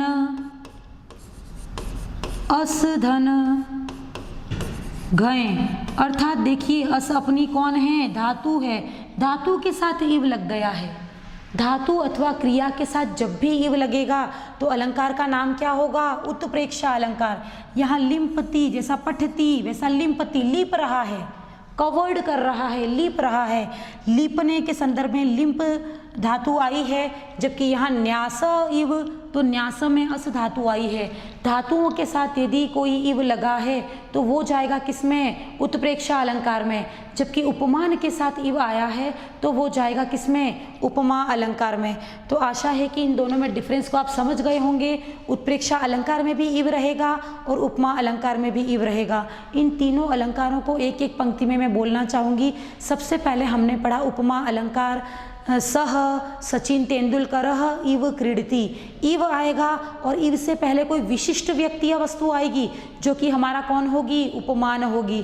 दूसरा अलंकार हमने पढ़ा कि सह सचिन तेंदुलकर, ये तो सचिन तेंदुलकर ही है क्योंकि इसके उपमान और उपमेय में कोई भी भेद नहीं है। तीसरा अलंकार हमने पढ़ा उत्प्रेक्षा अलंकार, ये हमसे कह रहा है कि मानो यह सचिन तेंदुलकर है या मानो यह लता मंगेशकर है। जहाँ पर उत्प्रेक्षावाचक शब्द में से कोई भी एक शब्द आ जाएगा तो उस अलंकार का नाम क्या होगा, उत्प्रेक्षा अलंकार। आशा है तीनों में डिफरेंस आप समझ पाए होंगे। और तीनों यदि आ जाते हैं एग्जाम में तो इव का प्रयोग यदि धातु के साथ हो तो उत्प्रेक्षा अलंकार होगा। इव का प्रयोग यदि उपमान के साथ हो तो उपमा अलंकार होगा। और इव का प्रयोग हो ही नहीं तो हमारा कौन सा अलंकार होगा, रूपक अलंकार होगा। क्लियर, आगे बढ़ते हैं। एक अलंकार का नाम है व्यतिरेक अलंकार। और सामान्यतया परीक्षा में प्रश्न पूछा जाता है कि व्यतिरेक अलंकार किस अलंकार का विपरीत है। व्यतिरेक अलंकार किस अलंकार का विपरीत है, तो हमारा उत्तर हो जाएगा कि ये उपमा अलंकार का विपरीत है। उपमा अलंकार को फिर देखते हैं। उपमा अलंकार में हमने कहा था कि सा चंद्रमा इव अस्ति, यह लड़की तो चंद्रमा के समान है। तो यह लड़कियां कितनी हैं, बहुत सारी हैं। उपमेय हमेशा सामान्य रहता है, जबकि उपमेय हमेशा, उपमान कैसा रहता है, विशिष्ट रहता है। हमें सामान्य को लेकर जाना होता है कहाँ पर, विशिष्ट के पास। जब हम सामान्य को लेकर विशिष्ट के पास जाते हैं तो हमारा अलंकार कौन सा हो जाता है, उपमा अलंकार। किंतु व्यतिरेक अलंकार उपमा अलंकार का विपरीत है। तो हम कह सकते हैं कि जहाँ उपमान अर्थात प्रसिद्ध व्यक्ति या फिर वस्तु, इसकी अपेक्षा उपमेय अर्थात सामान्य व्यक्ति या वस्तु को श्रेष्ठ प्रस्तुत किया जाए। सामान्य जो व्यक्ति वस्तु है उसको प्रसिद्ध की कंपैरिजन में ज़्यादा महत्व दिया जाए, अर्थात उपमेय की महत्ता अधिक हो या सामान्य व्यक्ति वस्तु को जब अधिक महत्व दिया जाए तो अलंकार कौन सा हो जाएगा, व्यतिरेक अलंकार हो जाएगा। ध्यान दीजिएगा, यदि मैं ये कहूँ कि यह शिशु तो चंद्रमा के समान है, अपन इस शिशु को लेकर चंद्रमा के पास गए तो वो हो जाएगा कौन, उपमा अलंकार। किंतु यदि मैं ये कहूँ कि यह चंद्रमा तो मेरे शिशु जैसा है, यह लता मंगेशकर तो इस बालिका के जैसा गाती है, यह सचिन तेंदुलकर तो इस बालक के जैसा खेलता है, यदि विशिष्ट को सामान्य के पास तुलना करने के लिए लाया जाए तो अलंकार का नाम क्या हो जाएगा, व्यतिरेक अलंकार। व्यतिरेक अलंकार में जो उपमान है उसको महत्व नहीं दिया जाता। व्यतिरेक अलंकार में तो जो उपमेय हैं, सामान्य हैं, उनकी अधिक विशिष्टता बताई जाती है। उदाहरण के माध्यम से देखते हैं। दिशि मंदायते तेजो दक्षिणस्याम रवे अपि, दिशि मंदायते तेजो दक्षिणस्याम रवे अपि, तस्याम एव रघुपांड्या प्रतापम न विषेहिरे। ध्यान दीजिएगा, रवि अर्थात किसकी बात हो रही है यहाँ पर, सूर्य की बात हो रही है। ध्यान दीजिएगा, यहाँ बात किसकी हो रही है, सूर्य की हो रही है। सूर्य अपने आप में एक है, विशिष्ट है, तो हम तो कहेंगे कि सूर्य आपका कौन है, उपमान है। और यहाँ पे बात किसकी चल रही है, सामान्य कौन है यहाँ पर, रघु की बात चल रही है। रघु आपका कौन है, उपमेय है। रघु कौन है आपका, उपमेय है। हम कह रहे हैं कि यहाँ इस उदाहरण में उपमान की अपेक्षा उपमेय को अधिक महत्व दिया जा रहा है। स्पष्टीकरण के माध्यम से समझाती हूँ। सूर्य जब दक्षिणस्याम अर्थात दक्षिणायन में होता है, दक्षिणायन का तात्पर्य क्या है, आपको उत्तरायण पता होगा ना। उत्तरायण हमारा लगता है कब, 14 जनवरी से, अर्थात गर्मी आना स्टार्ट हो जाती है। और दक्षिणायन का तात्पर्य है किससे, सर्दी के मौसम से। ध्यान दीजिएगा, रवे अपि अर्थात सूर्य भी, दक्षिणस्याम यानी दक्षिण दिशा में जाने पर या दक्षिणायन होने पर मंदायते अर्थात कमज़ोर पड़ जाता है। सूर्य भी दक्षिणायन में जाने पर अथवा दक्षिण दिशा में जाने पर कैसा हो जाता है? मंदायते अर्थात कमज़ोर पड़ जाता है। तभी तो सर्दी में हम सूर्य की रोशनी को 1-2 घंटे तक भी सहन कर पाते हैं और सूर्य की रोशनी हमें तीक्ष्ण नहीं लगती, क्योंकि वो मंद हो जाता है सूर्य। उसी प्रकार जब राम का पूर्वज कौन था? रघु। जब रघु अपनी विजय पताका फैलाने के लिए दक्षिण दिशा में गया तो वो वहाँ पर कमज़ोर नहीं हुआ, उसने वहाँ पर साम्राज्य पर अधिकार कर लिया और पांड्य शासकों को पराजित कर लिया। ध्यान दीजिए, सूर्य जब दक्षिणायन में होता है तो कमज़ोर पड़ जाता है, जबकि हमारा रघु नाम का राजा जब दक्षिण दिशा में विजय प्राप्ति के लिए गया तो वहाँ कमज़ोर नहीं पड़ा, वो वहाँ उसने साम्राज्य प्राप्ति कर ली और पांड्य शासकों को क्या कर दिया? पराजित कर दिया। यहाँ उपमान कौन था अपना? रवि। उपमेय कौन था? रघु।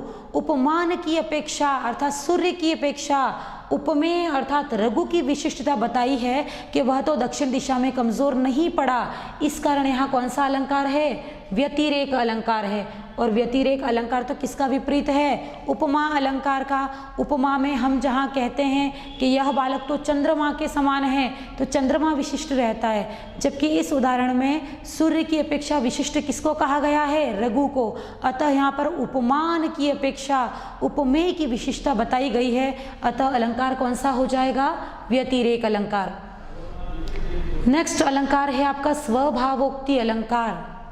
स्वभावोक्ति अलंकार, देखिए नाम से ही स्पष्ट है कि किसी व्यक्ति अथवा किसी वस्तु का वास्तविक वर्णन जब चमत्कारपूर्ण तरीके से किया जाए तो अलंकार कौन सा होगा? स्वभावोक्ति होगा। लक्षण देख लेते हैं। स्वभावोक्ति असौ, स्वभावोक्ति तो ऐसा है कैसा? चारु अर्थात सुंदर होता है, और यथावद जो वस्तु जितनी और जैसी है उसका वैसा ही वर्णन करता है ना। तो कोई वस्तु जैसी है उसका वैसा ही वर्णन यदि चमत्कारपूर्ण तरीके से किया जाए तो वो कहलाएगा कौन सा? स्वभावोक्ति अलंकार। स्पष्टीकरण को देखिएगा, किसी वस्तु अथवा घटना का वास्तविक वर्णन जब अत्यधिक चमत्कारपूर्ण कथन से किया जाए तो अलंकार कौन सा होगा? स्वभावोक्ति। स्वभावोक्ति अलंकार का विपरीत अलंकार कौन सा है? अतिशयोक्ति। अतिशयोक्ति अलंकार में क्या होता है कि कोई भी वस्तु जैसी है उसका बढ़ा चढ़ाकर वर्णन किया जाता है, यानी उसमें वास्तविकता का लेश मात्र भी नहीं रह जाता। जबकि हम यहाँ बात कर रहे हैं कि जो वस्तु जितनी और जैसी है उसका वैसा ही वर्णन किया जाएगा, लेकिन चमत्कारपूर्ण कथन के माध्यम से किया जाएगा कि पाठकों को पढ़कर प्रसन्नता की प्राप्ति हो। उसी को कहेंगे कौन? स्वभावोक्ति अलंकार। क्लियर? उदाहरण देखिएगा, भवंती नम्रा तरवः फलोदगमे। ध्यान दीजिए, फल उद्गमे अर्थात फल आने पर, तरवः अर्थात वृक्ष, नम्राः भवंती। फिर से सुनेंगे, फल आने पर, तरवः अर्थात वृक्ष, नम्राः भवंती अर्थात झुक जाते हैं। तो ये बिल्कुल सही बात है। घर पर नॉर्मली हमारे जो पौधे या पेड़ होते हैं बहुत ज़्यादा फल जब उन पर लग जाते हैं तो झुक जाते हैं विनम्रता के कारण, ताकि कोई भी व्यक्ति इसके फल का उपयोग कर सके।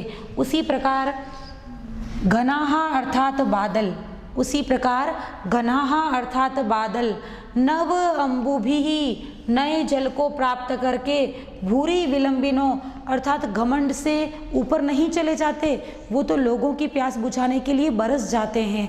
ध्यान दीजिएगा, जिस प्रकार फल आने पर वृक्ष झुक जाते हैं, उसी प्रकार बहुत ज़्यादा पानी आने पर या नया पानी आने पर आपके जो बादल हैं वो भी क्या करते हैं? बरस पड़ते हैं। उसी प्रकार सत्पुरुषाः अर्थात सज्जन व्यक्ति भी, सत्पुरुषाः अर्थात सज्जन व्यक्ति भी जब समृद्धि को प्राप्त कर लेते हैं तो अनुद्धता अर्थात परोपकार के कार्य में प्रवृत्त हो जाते हैं। उनमें लेश मात्र का भी घमंड या गर्व नहीं आता है।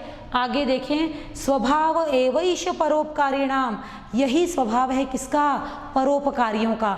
तो ये जितनी भी बातें यहाँ पर दे रखी है कि बहुत ज़्यादा फल आने पर वृक्ष झुक जाएंगे, नया पानी आने पर बादल झुक जाएंगे या बादल वर्षा करने लगेंगे, या जितने भी सज्जन व्यक्ति हैं वो जब समृद्धि को प्राप्त कर लेते हैं तो अपनी समृद्धि का प्रयोग लोगों के हित में लगा देते हैं। तो ये सारी की सारी बातें जितनी भी हैं वो स्वाभाविक हैं। वास्तविक जीवन में ऐसा ही होता है कि जो व्यक्ति जितना ज़्यादा ज्ञानी है उतना ही विनम्र रहता है, आपने देखा भी होगा।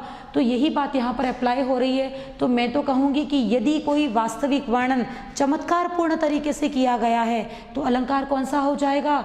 स्वभावोक्ति। और स्वभावोक्ति अलंकार तो किस अलंकार का विपरीत है? अतिशयोक्ति अलंकार का विपरीत है। इसके बाद देखते हैं नेक्स्ट अलंकार, जिसका नाम है क्या? दृष्टांत अलंकार। दृष्ट यानी देखना। ध्यान दीजिएगा, जब उपमान और उपमेय, अब तो समझ में आ गया होगा उपमान एवं उपमेय कौन है? उपमान अर्थात के समान। ध्यान दीजिएगा, उपमान अर्थात के समान, जो विशिष्ट है जिसके साथ इव लगा है वो सदैव कौन होगा? उपमान। और उपमेय कौन है? वह साधारण व्यक्ति या वस्तु जो कि हजारों की संख्या में है।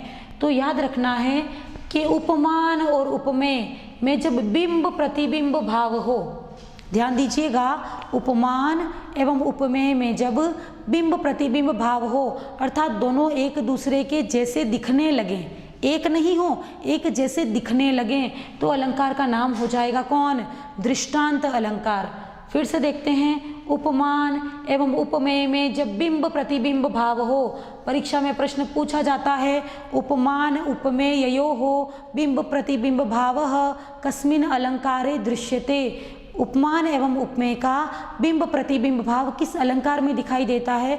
तो हमारा राइट आंसर है क्या? दृष्टांत अलंकार। उदाहरण के माध्यम से समझते हैं। देखिए, मैं आपको और क्लियर कर दूं कि यदि कोई एक बात या एक वाक्य कहकर उससे मिलता जुलता कोई वाक्य उदाहरण के रूप में प्रस्तुत कर दिया जाए तो भी कौन सा अलंकार होगा? दृष्टांत अलंकार ही होगा। ध्यान दीजिए, उदाहरण आपका है, विपक्षम अखिलीकृत्य, विपक्ष को हराए बिना, प्रतिष्ठा खलु दुर्लभा, प्रतिष्ठा निश्चित रूप से असंभव है।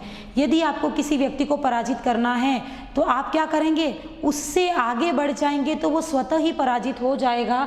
तो विपक्ष को हराए बिना प्रतिष्ठा प्राप्त करना कैसा है? दुर्लभ है। उसी प्रकार जिस प्रकार धूली अर्थात धूल में मिलने पर ही जल अपनी वास्तविक स्थिति को प्राप्त करता है। ध्यान दीजिएगा, जब बारिश की कुछ बूंदें गिरती हैं तो वो जो जल है, शुद्ध जल आकाश से आया है, वो सबसे पहले क्या बनेगा? कीचड़ बनेगा। बहुत सारी देर तक पानी बरसता रहेगा, इसके बाद वो जो कीचड़ था वो जल के रूप में परिवर्तित होने लगेगा। तो पहले तो जल को भी कीचड़ बनना पड़ता है और उस कीचड़ को हरा कर ही वो अपनी वास्तविक स्थिति को प्राप्त कर सकता है। उसी प्रकार किसी भी व्यक्ति को प्रतिष्ठा प्राप्त करनी है तो उसको विपक्ष को अखिलीकृत्य अर्थात पराजित करना होगा। तो देखिए, विपक्ष को हराए बिना प्रतिष्ठा प्राप्त नहीं हो सकती। उसी प्रकार जिस प्रकार पानी की बूंदें भी पहले धूल बनेंगी, धूल में मिलेंगी, इसके बाद ही अपने अस्तित्व को ग्रहण कर सकती हैं। इस प्रकार समान अर्थ होने के कारण, बिंब प्रतिबिंब भाव होने के कारण हम कह सकते हैं कि यहाँ पर कौन सा अलंकार है? दृष्टांत अलंकार है। इसके बाद हम देखते हैं अंतिम अर्थांतरन्यास अलंकार। फिर से देखते हैं अलंकार का नाम क्या है? अर्थांतरन्यास अलंकार। देखिए, रीट जो आपका अभी एग्जाम होने वाला है उसमें कक्षा 6 से लेकर 10वीं तक की पुस्तकों का अध्ययन हमें करने को कहा गया है। तो इसमें जितने भी श्लोक या जितनी भी सूक्तियाँ या जितने भी सुभाषित हमें दिए गए हैं वो सारे या तो मनुस्मृति से या नीति शतकम से या इस प्रकार के नीति परक ग्रंथों से ही अवतरित किए गए हैं। जितने भी नीति परक, उपदेशात्मक या सूक्तियाँ हैं उन सब में कौन सा अलंकार होता है? अर्थांतरन्यास अलंकार होता है। तो आपको ध्यान रखना है कि यदि कोई सुक्ति परक बात है, उपदेशात्मक बात है या नीति वचन है, उन सभी में कौन सा अलंकार आएगा? अर्थांतरन्यास अलंकार आएगा। देखिए, लिखा है, सामान्यम वा विशेषो वा तद अन्येन समर्थ्यते यत तु सो अर्थांतरन्यासः सा धर्मेण इतरेण वा। जब सामान्य का विशेष से एवं विशेष का सामान्य से तद अन्येन एक दूसरे से समर्थयते, जो समर्थन किया जाए वही कौन है? अर्थांतरन्यास अलंकार है। और इस अर्थांतरन्यास अलंकार के कितने भेद हैं? 2, साधर्म्य अर्थांतरन्यास और इतरेण अर्थात वैधर्म अर्थांतरन्यास। ध्यान दीजिएगा, एक का नाम है साधर्म्य और दूसरे का नाम क्या है? वैधर्म्य अर्थांतरन्यास अलंकार। अर्थात यदि किसी भी अपठित पद्य में सुक्ति दी गई है, अर्थात कोई नीतिपरक बात दी गई है या कोई सुभाषित दिया गया है, तो निस्संदेह वहाँ कौन सा अलंकार होगा? अर्थांतरन्यास अलंकार होगा। एक उदाहरण के माध्यम से समझते हैं, चलिए। हनुमान अबधिम अतरद, हनुमान ने महासागर को पार कर लिया। हनुमान ने महासागर को पार कर लिया। दुष्करम किम महात्मनाम, महात्माओं के लिए असंभव क्या है? ध्यान दीजिएगा, हनुमान अबधिम अतरद, हनुमान ने महासागर को पार कर लिया। दुष्करम किम महात्मनाम, महात्माओं के लिए दुष्कर क्या है? अर्थात महात्मा तो किसी भी कार्य को स्वतः कर लेते हैं, तो ये अपने आप में क्या है? एक प्रकार की सुक्ति है। अर्थात जहाँ पर भी सुक्ति आएगी वहाँ कौन सा अलंकार होगा? अर्थांतरन्यास अलंकार होगा। इसी का एक अन्य उदाहरण दे रखा है। वृहत सहायः कार्यान्तम क्षोदियान अपि गच्छति, वृहत अर्थात बड़े व्यक्ति की सहायता से, वृहत अर्थात बड़े व्यक्ति की सहायता से कार्य अंतम, कार्य के अंत तक पहुंच जाता है। कौन? क्षोदियान अर्थात क्षुद्र व्यक्ति भी। फिर से सुनिएगा, कोई क्षुद्र व्यक्ति भी किसी बड़े व्यक्ति की सहायता से क्या करता है? अपने कार्य को समाप्त कर लेता है या अपने कार्य के अंत तक पहुंच जाता है। जब कोई क्षुद्र व्यक्ति किसी कार्य को स्वयं करने का प्रयास करेगा तो वह उस कार्य में सफलता प्राप्त नहीं कर सकेगा, किंतु वो यदि किसी महान व्यक्ति के साथ लग गया है, किसी इंटेलिजेंट व्यक्ति के साथ लग गया है, तो निसंदेह वह अपने कार्य को स्वतः ही पूर्ण कर लेगा। उसी प्रकार जिस प्रकार नग अपगा, अपगा कहते हैं किसको? नदी को, और नग कहते हैं किसको? पर्वत को। तो जिस प्रकार पर्वतीय छोटी नदी, जिस प्रकार पर्वतीय छोटी नदी महासागर में मिलना चाहती है,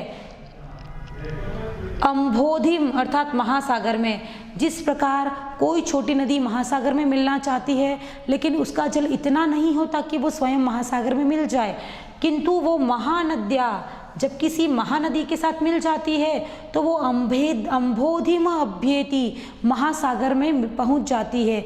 जिस प्रकार कोई छोटी पर्वतीय नदी महानदी के साथ मिलकर महासागर में पहुंच जाती है, उसी प्रकार कोई क्षुद्र व्यक्ति अर्थात निम्न श्रेणी का कोई व्यक्ति जो कि अपने कार्य को पूर्ण नहीं कर पा रहा था, वह भी वृहत सहायः अर्थात बड़े व्यक्ति या महान व्यक्ति की सहायता से कार्यांतम गच्छति, कार्य को पूर्ण कर लेता है। तो ये भी एक प्रकार की कौन है? सुक्ति है कि कोई भी कार्य करो तो अनुभवी व्यक्ति के साथ मिलकर करो, ये भी अपने आप में सुक्ति है, एक सुभाषित है। अतः यहाँ पर कौन सा अलंकार होगा? अर्थांतरन्यास अलंकार होगा। तो निसंदेह जहाँ सुक्ति है, सुभाषित है, नीति वचन है, उन सब में किस अलंकार का प्रयोग होगा? अर्थांतरन्यास अलंकार। और देखिए, शुरू में मैंने बताया था कि कालिदास का प्रिय अलंकार तो कौन सा है? उपमा। ध्यान है ना आपको? कालिदास का प्रिय अलंकार तो कौन था? उपमा। उसी प्रकार हम कहते हैं कि भारवी का प्रिय अलंकार है कौन? अर्थांतरन्यास, क्योंकि भारवी ने अपने काव्य में बहुत अधिक सुक्तियों का प्रयोग किया है। सुक्ति अधिकता के कारण ही भारवी का प्रिय अलंकार कौन सा हो जाएगा? अर्थांतरन्यास अलंकार हो जाएगा। चलिए, मैं जाने से पहले आपको एक रिवीजन देती हूँ और उस रिवीजन के बाद हम कुछ अभ्यास कार्य लेकर आए हैं। शुरू से देखते हैं। किसी अपठित पद्य में कोई एक व्यंजन, स्वर नहीं, कोई एक व्यंजन यदि 2 से अधिक बार प्रयुक्त हुआ है तो अलंकार कौन सा? अनुप्रास। फिर सेकंड नंबर हमने पढ़ा कि कोई स्वर एवं व्यंजन से निर्मित पूरा का पूरा समुदाय बिना किसी व्यवधान के 2 बार आ जाता है ना? क्रमेण तेनेव आवृत्ति, बिना किसी व्यवधान के 2 बार आ जाता है तो अलंकार का नाम क्या होगा? यमक। फिर तीसरा हमने पढ़ा था क्या?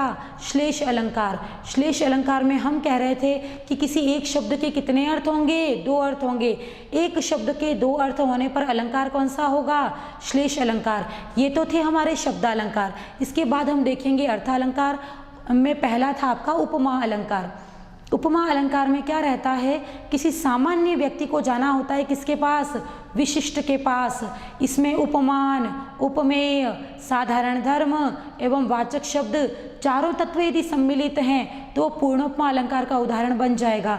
किंतु यदि किसी अलंकार में इन चारों तत्वों में से किसी एक तत्व का भी अभाव है तो वो बन जाएगा आपका कौन सा, लुप्तोपमा अलंकार। कोई एक विशेषता मिलने पर ही उपमा अलंकार होगा, मैंने बता दिया था। किंतु यदि किसी व्यक्ति की सारी विशेषताएं किसी से मिल रही है तो उसे हम क्या कहेंगे, रूपक अलंकार। उपमा का तो उदाहरण मैंने बताया कि यह सह बालकः सचिन तेंदुलकर इव क्रीडति, यह बालक तो सचिन तेंदुलकर के समान खेलता है। किंतु यदि सारी विशेषताएं उस बालक की सचिन तेंदुलकर के समान हो तो मैं तो ये कहूँगी कि यह तो सचिन तेंदुलकर ही है, या यह शिशु तो कृष्ण ही है, या यह बालिका तो लता मंगेशकर ही है। पूरे की पूरी विशेषताएं मिलने पर हम रूप आरोपित कर देते हैं। रूप आरोपित कर देना ही क्या कहलाता है, रूपक अलंकार। इसी का एक अन्य प्रकार हमने पढ़ा था, उत्प्रेक्षा अलंकार। उत्प्रेक्षा अलंकार में क्या होता है कि हम उत्प्रेक्षावाचक शब्दों का प्रयोग करते हैं, जैसे मन्ये, शंके, ध्रुवः, प्रायः, नूनम। हम कह रहे थे कि इव भी है, इव उपमा में भी आएगा एवं इव शब्द का प्रयोग उत्प्रेक्षा में भी होगा। जब इव के आगे उपमान आ जाए, कोई विशिष्ट वस्तु या विशिष्ट व्यक्ति आ जाए तो वो अलंकार होगा कौन सा, उपमा अलंकार। किंतु इव के आगे यदि क्या आ जाए, धातु या क्रिया आ जाए, जैसे कि लिम्पति, न्यासः आए थे हमारे, यदि इस प्रकार के पद आ जाएंगे तो उपमा के स्थान पर क्या हो जाएगा, उत्प्रेक्षा अलंकार हो जाएगा। इसी प्रकार हम देखते हैं कि यदि किसी अलंकार में उपमान की अपेक्षा अर्थात विशिष्ट व्यक्ति और वस्तु की अपेक्षा सामान्य व्यक्ति एवं वस्तु को अधिक महत्व दिया जाए, जैसे कि हम कहें कि सचिन तेंदुलकर तो इस व्यक्ति के समान खेलता है, लता मंगेशकर तो इस बालिका के समान गाती है। यदि विशिष्ट को हम सामान्य के पास लाते हैं तो अलंकार कौन सा हो जाएगा, व्यतिरेक अलंकार हो जाएगा। वहीं पर हमने आगे बात की थी कि यदि किसी वस्तु का वर्णन, यदि किसी वस्तु का वास्तविक वर्णन बहुत अधिक चमत्कारपूर्ण तरीके से किया जाए, यदि किसी वस्तु का वास्तविक वर्णन बहुत अधिक चमत्कारपूर्ण कथन के माध्यम से किया जाए जिससे पाठकों को प्रसन्नता की प्राप्ति हो या पाठकों में रस का संचार हो, तो ऐसा अलंकार कहलाएगा क्या, स्वभावोक्ति अलंकार। इसका तो लक्षण भी ऐसा था, स्वभावोक्ति ही असौ चारु यथावद वस्तु वर्णनम। क्लियर। इसके बाद हमने पढ़ा था कौन सा, अर्थांतरन्यास अलंकार। और अर्थांतरन्यास अलंकार में तो सुक्तियों की प्रधानता होती है, नीतिपरक वचनों की प्रधानता होती है। इसमें तो वो सभी चीज़ें आएंगी जिसमें सुक्ति है, नीति है, उपदेशात्मकता है। तो चलिए, आशा है आपको मेरी बात समझ में आ गई होगी। अब कक्षा 6 से लेकर 10 तक की पाठ्य पुस्तकों में से जो भी लाइनें आपकी अलंकार के लिए छांटी जा सकती हैं उन सभी को मैं अभ्यास कार्य के रूप में लेकर आई हूँ। और मैं चाहती हूँ कि आप भी कोशिश करें मेरे साथ 1 सेकंड में अपठित पद्य से अलंकार छांटने की। तो चलिए शुरू करते हैं। देखिए, अभ्यास कार्य में पहला लिखा है, उद्यमेन ही सिद्ध्यन्ति कार्याणि। उद्यमेन अर्थात परिश्रम से ही, सिद्ध्यन्ति यानी पूर्ण होते हैं, कार्याणि अर्थात कार्य, मेहनत करने से ही कार्य, मेहनत से ही कार्य पूर्ण होता है। न मनोरथे, सोचने मात्र से नहीं। किसी भी कार्य में सफलता प्राप्त करना चाहते हैं आप, तो आपको क्या करना पड़ेगा, उद्यमेन अर्थात प्रयास करना पड़ेगा। सोचने मात्र से सफलता की प्राप्ति नहीं होगी। तो ये एक प्रकार की सुक्ति या नीति वचन है। तो हम कह सकते हैं कि यहाँ पर कौन सा अलंकार होगा, अर्थांतरन्यास अलंकार होगा। ध्यान दीजिएगा, यहाँ पर सुक्ति एवं नीति की बात आ गई है, तो अलंकार का नाम क्या होगा, अर्थांतरन्यास। सेकंड उदाहरण को देखिएगा, सत्येन वाति वायुश्च। सत्य के कारण ही वायु प्रवाहित तो होती है, सत्य के कारण ही वायु प्रवाहित तो होती है। सर्वम सत्ये प्रतिष्ठितम, सभी वस्तुएं सत्य के कारण ही है, अर्थात सभी अपने अपने कार्य में सत्य के कारण ही लगे हुए हैं। यदि इस प्रकार का कोई कथन है तो ये भी अपने आप में कौन है, सुक्ति है। सुक्ति के कारण इसमें भी कौन सा अलंकार होगा, अर्थांतरन्यास अलंकार ही होगा। तीसरा उदाहरण देखते हैं, सुहृदा हित कामानाम वाक्यम यो ना अभिनंदती, सुहृद अर्थात मित्र और हित कामा नाम का तात्पर्य है हित चाहने वाले, अपने परम मित्र का या हित चाहने वाले के वाक्य को यो न अभिनंदन्ति, जो व्यक्ति नहीं सुनता, हित चाहने वाले और कामना चाहने वाले व्यक्ति के वाक्य को जो व्यक्ति सुनता नहीं है या जो व्यक्ति नहीं मानता, स कुर्मः इव, वह तो कछुए के समान, काष्ठाद भ्रष्टो, लकड़ी से गिर जाता है और विनश्यति अर्थात नष्ट हो जाता है। ध्यान दीजिए इव आया है, इव आने पर हमारे पास कितने ऑप्शन थे? 2 ऑप्शन थे। या तो हम करेंगे कौन? उपमा अलंकार, या फिर हम करेंगे क्या? उत्प्रेक्षा अलंकार। ध्यान दीजिएगा। अब देखते हैं कि यहाँ हमारी इव के साथ क्या लगा हुआ है। ध्यान दीजिएगा, मैंने कहा था उत्प्रेक्षा अलंकार होगा तो इव से पहले आना पड़ेगा किसको? धातु या क्रिया को। और यदि उपमा अलंकार होगा तो इव से पहले आना पड़ेगा किसको? उपमान को। तो देखते हैं इसकी कितनी प्रामाणिकता है। चलिए, इव से पहले आया है अपना कुर्मः। इव से पहले कौन आया है? कुर्म। कुर्म यानी कौन? कछुआ। कछुआ कोई धातु तो नहीं है, कछुआ धातु नहीं है, इस कारण यह गया किसमें? उत्प्रेक्षा। इस कारण यह गया किसमें? उपमा अलंकार में। क्लियर? कछुआ नाम की कोई धातु नहीं है, इस कारण यह किसमें गया? उपमा अलंकार में गया। और इसका हिंदी अर्थ देखते हैं, सज्जन व्यक्तियों की, भला चाहने वालों की, मित्रों के वाक्य को जो व्यक्ति नहीं सुनता है वह तो कुर्म के समान। इसका हिंदी अर्थ निकालने पर भी मानो नहीं आया है, इसका हिंदी अर्थ निकालने पर क्या आया है? कुर्म के समान। के समान आया है, इव है, इसके पहले उपमान है, तो निस्संदेह यहाँ कौन सा अलंकार है? उपमा अलंकार होगा। चलिए आते हैं नेक्स्ट। आलस्यम ही मनुष्याणाम शरीरस्थो महान रिपु। आलस्य तो मनुष्य के शरीर में रहने वाला महान शत्रु अर्थात रिपु है। ध्यान दीजिएगा, आलस्य शत्रु के समान है तो अलंकार होता कौन सा? उपमा। आलस्य मानो शत्रु है तो अलंकार होता कौन सा? उत्प्रेक्षा। किंतु हम तो कह रहे हैं आलस्य शत्रु है, अर्थात आलस्य तो शत्रु ही है, यहाँ हमने रूप आरोपित किया है, अतः हम कह सकते हैं कि यहाँ कौन सा अलंकार है? रूपक अलंकार। चलिए नेक्स्ट उदाहरण की ओर देखते हैं। उदार चरिता नाम तु वसुधैव कुटुंबकम। उदार चरित्र वालों के लिए तो वसुधैव अर्थात संपूर्ण पृथ्वी ही, कुटुंबकम अर्थात पूरा परिवार है। जितने भी उदार चरित्र वाले लोग हैं उनके लिए तो संपूर्ण पृथ्वी ही कौन है? अपना परिवार है। यहाँ पर भी सुक्ति का प्रयोग हुआ है, अतः हम कह सकते हैं कि अलंकार कौन सा हो जाएगा? अर्थांतरन्यास अलंकार हो जाएगा। क्लियर? सुक्ति प्रधानता, अर्थांतरन्यास। फिर हम कह रहे हैं आलस्य तो शत्रु है, अतः कौन सा अलंकार? रूपक। फिर हम कह रहे हैं इव के आगे कौन आ गया है? उपमान, तो अलंकार कौन सा हो जाएगा? उपमा। फिर हम कह रहे हैं इन दोनों वाक्यों में तो कौन है? नीति अथवा सुक्ति है, अतः अलंकार कौन सा हो जाएगा? अर्थांतरन्यास। इसी प्रकार कुछ अन्य उदाहरणों को देखते हैं। क्षीयन्ते अखिल भूषणानि सततम वाग्भूषणम भूषणम। क्लियर? क्षीयन्ते अखिल भूषणानि सततम वाग्भूषणम भूषणम। ध्यान दीजिएगा, स्वर एवं व्यंजन से निर्मित समुदाय बिना किसी व्यवधान के क्रमेण अर्थात क्रम से 2 बार आ जाए तो अलंकार कौन सा हो जाएगा आपका? यमक अलंकार।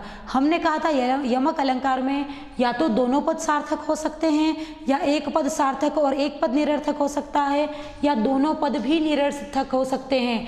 देखिए, वाग्भूषणम का तात्पर्य है वाणी रूपी आभूषण। वाग्भूषणम का तात्पर्य है वाणी रूपी आभूषण, और भूषणम का तात्पर्य है कौन? गहने अर्थात आभूषण। तो दोनों का अपना पृथक पृथक अर्थ है और क्रम से उसी पद की आवृत्ति हुई है ना? तो अलंकार कौन सा हो जाएगा आपका? यमक अलंकार। नेक्स्ट है साहित्य संगीत कला विहीनः। साहित्य, संगीत एवं कला से रहित साक्षात पशु, पुच्छ विषाणहीनः। साहित्य, संगीत और कला ये तीनों चीज़ें जिसके पास नहीं है वह तो साक्षात पशु के समान है जिसकी पूंछ और सींग नहीं है। तो साहित्य संगीत कला रहित मनुष्य को साक्षात पशु कह दिया है। हम ये नहीं कह रहे कि साहित्य संगीत कला विहीन मनुष्य तो पशु के समान है, नहीं। हम ये भी नहीं कह रहे हैं कि साहित्य संगीत कला से रहित मनुष्य तो मानव पशु है। हम तो कह रहे हैं साहित्य संगीत और कला से रहित मनुष्य तो साक्षात पशु ही है। अतः अलंकार का नाम क्या हो जाएगा? रूपक अलंकार। क्लियर। नेक्स्ट उदाहरण है,